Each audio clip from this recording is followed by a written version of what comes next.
तो एपिसोड के शुरुआत में हम लोग हमारा हीरो चेनपिंग को देखते हैं जो कि किसी बॉर्डर के ऊपर खड़ा हुआ होता है और उसके हाथ में तो एक डीमन का कटा हुआ सर होता है जिसे कि वो अपने दुश्मन के आगे फेंकते हुए कहने लगता है कि तुम लोग इससे आगे जाने की कोशिश मत करना, क्योंकि तुम लोग ऐसा करने की कोशिश भी करोगे तो फिर मैं तुम लोगों को जान से मार दूंगा। जहाँ पर कि वो सब तो उसके बाद को इग्नोर करते हुए उसके ऊपर अटैक करने के लिए चला जाता है, जहाँ पर कि चेनपिंग भी अपने शॉर्ट पावर को एक्टिवेट कर लेता है और फिर वो बहुत सारे शॉट के साथ ही उन लोगों के ऊपर अटैक कर देता है। जहाँ पर कि हम लोग देखते हैं कि आसमान से शॉट तो बारिश की तरह उनके ऊपर गिर रहा था और फिर यहीं पर ये सीन कट हो जाता है और फिर अगले सीन में हम लोग चेनपिंग को देखते हैं जो कि अपने मॉम डैड के सामने दिए जला रहा होता है, क्योंकि उसके मॉम डैड मर चुके हैं और इसलिए वो अब एक गरीब और अनाथ बच्चा है। और फिर हम लोग चेनपिंग को देखते हैं जो कि अपने मॉम डैड के सामने प्रे करते हुए घर के बाहर चला जाता है, जहाँ पर कि उसका पड़ोसी उसके ऊपर पत्थर फेंकते हुए उसे परेशान करने लगता है और फिर वो कहने लगता है कि मैं और जी हुई अगले मंथ यहाँ से जाने वाले हैं। पर फिर भी चेनपिंग उसके बात पे ज्यादा ध्यान न देते हुए अपने काम करने लग जाता है, जिसे देख के कि उसका पड़ोसी थोड़ा गुस्सा हो जाता है और फिर वो अपने सारे स्टोन को वहाँ पर फेंकते हुए वहाँ से चला जाता है। और फिर वहाँ पर जी हुई आ जाता है जो कि चेनपिंग से कहने लगता है क्या तुम उन पत्थर में से 2 पत्थर मुझे दे सकते हो, क्योंकि मुझे वो पत्थर बहुत ही पसंद है। और फिर उसके ऐसे बात सुन के चेनपिंग भी उनमें से 2 पत्थर उठा के जी हुई को दे देता है। पर तभी हम लोग देखते हैं कि वहाँ पर एक बच्चा आ जाता है जिसका नाम की जियांग गुआंग होता है और फिर गुआंग मजा करते हुए चेनपिंग का पड़ोसी लियू से कहने लगता है कि तुम्हारा मेट तो चेनपिंग के साथ फ्लर्ट कर रहा है और इसलिए तुम इस बारे में क्या कुछ भी नहीं करोगे। जहाँ पर लियू कहने लगता है कि पिछले रात तो मैंने तुम्हारा मॉम को देखा था जो कि चेनपिंग के साथ बात कर रहा था, तो इसका मतलब ये है कि वो भी इनके साथ फ्लर्ट कर रहा था। और फिर उसके ऐसे बात से तो गुआन और कुछ भी नहीं कहता, जिसके बाद हम लोग जी हुई को देखते हैं जो कि वो 2 पत्थर को लेते हुए वहाँ से चला जाता है और फिर वो जाते टाइम एक पत्थर को खा लेता है और फिर उसके जाने के बाद गुआन भी अंदर आ जाता है, जिसके बाद कि वो चेनपिंग को बाल्टी ऊंचा करके दिखाने लगता है और वो कहने लगता है कि ये देखो तुमने जो गोल्डन फिश मुझे दिया था वो कितना बड़ा हो चुका है। जहाँ पर कि चेनपिंग भी उस मछली को देखते हुए कहने लगता है कि सच में ये गोल्डन फिश तो बहुत ही बड़ा हो चुका है। पर तभी गुआन कहने लगता है कि मेरे मॉम ने आज तुम्हें खाने के लिए बुलाया है और इसलिए तुम्हें आज रात हमारा घर जरूर जाना होगा। जहाँ पर कि चेनपिंग कहने लगता है कि मैं तो तुम्हारा घर नहीं जा सकता, क्योंकि आज रात मुझे जल्दी से सोने के लिए जाना होगा, क्योंकि कल सुबह मुझे चिट्ठी लेने के लिए जाना है। और फिर चेनपिंग जाके अपने फिश बॉल से एक फिश को पकड़ते हुए गुआन को दे देता है, जिसके बाद कि वो घर चला जाता है। और फिर अगले सीन में हम लोग चेनपिंग को देखते हैं जो कि सुबह सुबह अपने सारे लेटर्स को लेने के लिए चला गया था और फिर हम लोग देखते हैं कि वहीं पर एक गेट के सामने बहुत सारे लोग खड़ा हुआ है, क्योंकि वो लोग इस बार आ नहीं पा रहा था। और फिर चेनपिंग वहाँ के किसी घर पे जाके नॉक कर रहा होता है, जिसके बाद कि उस घर के अंदर से एक मोटा आदमी बाहर आता है और फिर वो चेनपिंग से कहने लगता है कि जरूर तुम यहाँ पर पैसे के लिए आए हो, क्योंकि जब तुम्हें पैसों की जरूरत होता है तुम फिर उस बेकार लेटर्स को लेने के लिए आ जाते हो। और फिर ये कहते हुए उस गेट के पास चला जाता है और फिर उस गेट को खोल देता है और फिर उस गेट से एक लड़की अंदर आने की कोशिश करता है तो मोटा आदमी उसे रोक देता है और वो कहने लगता है कि यहाँ से अंदर जाने के लिए तुम्हें मुझे कुछ गोल्ड कॉइन या फिर कॉपर कॉइन देना होगा। और फिर वो इस तरह से उनमें से सब लोगों के पास से कॉपर कॉइन और गोल्ड कॉइन ले लेता है, जिसके बाद कि वो चेनपिंग के पास जाता है और फिर वो उसे लेटर भी दे देता है। और फिर वो मोटा आदमी वहां से जाने ही वाला होता है कि तभी चेनपिंग उसे रोक लेता है और फिर वो उससे कहने लगता है कि तुमने मुझे हर लेटर के 5 कॉइन देने का वादा किया है और इसलिए अभी तो इसमें 5 कॉइन अभी भी कम है। पर वो मोटा आदमी उसे इग्नोर करते हुए वहां से चला जाता है, जिसके बाद कि हम लोग एक बुरे आदमी को देखते हैं जो कि सब लोगों को कहानी सुना रहा होता है। और फिर वो कहने लगता है कि बहुत साल पहले यहाँ पर एक शॉर्टमैन का अफेयर हुआ था, जिसके पास की बहुत सारा खतरनाक शॉर्ट पावर और शॉर्ट टेक्निक था। और फिर जब वो शॉर्टमैन अपने पावर के एकदम पीक पे था तब उसके साथ एक ड्रैगन का फाइट हुआ था, जो ड्रैगन की दुनिया के सबसे पावरफुल ड्रैगन में से एक है। और फिर हम लोग देखते हैं कि वहाँ पर बहुत सारे लोग इकट्ठा हो गया था जो कि उस बुरे आदमी के कहानी को बहुत ही ध्यान से सुन रहा था, जहाँ पर कि वो बुरे आदमी कहने लगता है कि मेरा किस्मत तो बहुत ही खराब है, क्योंकि मैं उस टाइम जन्म नहीं ले पाया और मैं तो उस खतरनाक फाइट को मिस कर गया।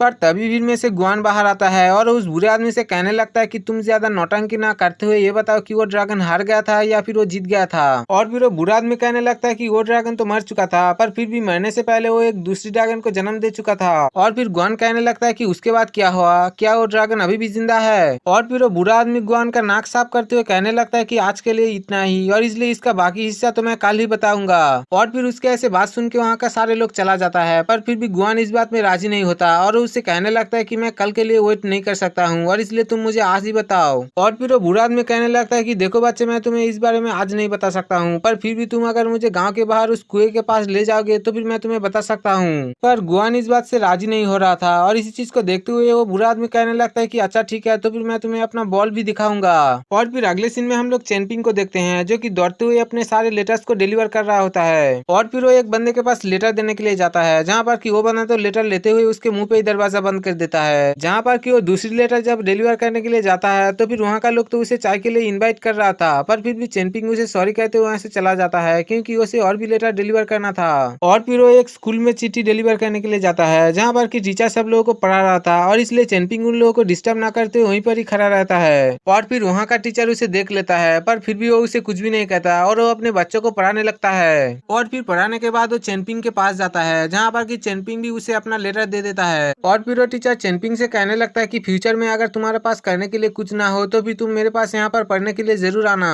पर चेनपिंग इस बारे में कुछ ना कहते हुए उसे ग्रीट करते हुए वहाँ से चला जाता है। और फिर अगले सीन में हम लोग देखते हैं कि चेनपिंग बाजार से होके गुजर रहा था, जहाँ पर कि वो कुछ भी नहीं खरीदता क्योंकि उसके पास बहुत ही कम पैसे थे। और फिर आगे चल के वो देखता है कि एक आदमी एक गोल्डन फिश को लेके जा रहा है और इसलिए वो उससे पूछता है क्या तुम उसे बेचना चाहते हो। और फिर वो आदमी कहने लगता है कि मैं इसे बेचने नहीं वाला और उसके ऐसे बात को सुनते हुए चेनपिंग वहाँ से चला जाता है। पर तभी वो आदमी चेनपिंग को रुकने के लिए कहता है और फिर वो कहने लगता है कि तुम अगर इसे खरीदना चाहते हो तो फिर मैं तुम्हें इसे जरूर बेचूंगा। और भी चेनपिंग उसके पास आता है और वो कहने लगता है क्या तुम मुझे 5 कॉइन में दे सकते हो क्योंकि मेरे पास सिर्फ 5 ही कॉइन है। पर तभी वहाँ पर 2 और आदमी चला आता है जो कि उस शॉपकीपर से कहने लगता है कि मैं इसका तो 50 कॉइन दूंगा और इसलिए तुम इसे मुझे दे दो। और फिर उन लोगों के ऐसे बात को सुनते हुए चेनपिंग वहाँ से जा रहा होता है, पर तभी वो आदमी उसे कुछ पैसे दे देता है और वो कहने लगता है कि तुमने यहाँ पर पहले आया था और इसलिए तुम इस पैसे को रख लो। जहाँ पर कि चेनपिंग उस पैसे को लौटाने की सोच रहा था, पर तभी उसके साइड वाले बंदा उस गुस्से से देख रहा होता है और इसी चीज को देखते हुए चेनपिंग और कुछ भी नहीं कर पाता और फिर वो वहाँ से चला जाता है। और फिर वो जब घर जा रहा होता है तो रास्ते में उसे एक आदमी मिलता है जो कि तालिस्मान बेच रहा होता है और फिर वो उसे पट्टी पढ़ाते हुए उसके 5 कॉइन को हड़प जाता है। और फिर अगले सीन में हम लोग गुआन को देखते हैं जो कि उस बुरे आदमी के साथ उसी कुएं के पास आया होता है। और फिर गुआन उस बुरे आदमी से कहने लगता है कि मैंने तो तुम्हारा काम कर दिया है और इसलिए तुम मुझे जल्दी से दिखाओ कि तुम्हारा बॉल में क्या है। और फिर वो बुरा आदमी कहने लगता है कि मैं इस बॉल को तुम्हें जरूर दिखाऊंगा, पर उससे पहले तुम मुझे ये बताओ कि ये गोल्डन फिश तुम्हारे पास कैसे आया। और फिर उसके ऐसे बात से गुआन तो बहुत ही घबरा जाता है और फिर वो उस बुरे आदमी से कहने लगता है कि तुम इसे चुराने के बारे में तो बिल्कुल ना सोचो क्योंकि अगर तुम ऐसा करोगे तो फिर तुम्हारे लिए वो अच्छा नहीं होगा। और फिर बुरा आदमी कहने लगता है कि मैं ये चीज तुमसे नहीं लेने वाला और इसलिए तुम बताओ मुझे तुम्हें ये कहाँ से मिला। और फिर गुआन कहने लगता है कि ये चीज तो मुझे चेनपिंग ने दिया। और फिर उसके ऐसे बात सुनते हुए वो बुरा आदमी कुछ कैलकुलेशन करने लगता है, जिसके बाद कि वो गुआन से कहने लगता है कि तुम्हारा साथ चेनपिंग का क्या रिलेशन है। जहाँ पर गुआन कहने लगता है कि तुमने मुझे अपना बॉल दिखाने के लिए यहाँ पर लाए थे और इसलिए तुम ये सब क्या पूछ रहे हो। और फिर उसके ऐसे बात सुन के वो बुरा आदमी उसे अपना बॉल दिखाने लगता है, जिसके बाद कि हम लोग देखते हैं कि वो अपने बॉल से बहुत सारा पानी बाहर फेंक रहा था। और फिर देखते ही देखते वो पानी इतना ज्यादा हो जाता है कि वो पूरा गाँव को ही बहा रहा होता है। और इसी चीज को देखते हुए तो गुआन बहुत ही डर जाता है और फिर वो वहाँ से भाग जाता है। और फिर अगले सीन में हम लोग चेनपिंग को देखते हैं जो कि अपना घर आ रहा होता है। और फिर तभी वहाँ पर 2 पर्सन आ जाता है, जिनमें से कि एक का नाम फू और एक का नाम काई होता है। और फिर वो लोग चेनपिंग से कहने लगता है क्या तुम मिस्टर सॉन्ग और गुकैन के बारे में जानते हो। पर चेनपिंग कहने लगता है कि मैं यहाँ पर ज्यादा दिन से नहीं रह रहा हूँ और इसलिए मुझे इस बारे में कुछ भी नहीं पता। और एक कहते हुए वहाँ से जाने ही वाला होता है कि तभी गु कहने लगता है कि तुम अगर मुझे इस दोनों के बारे में बता दोगे तो फिर ये जेट पेंडेंट मैं तुम्हें दे दूंगा।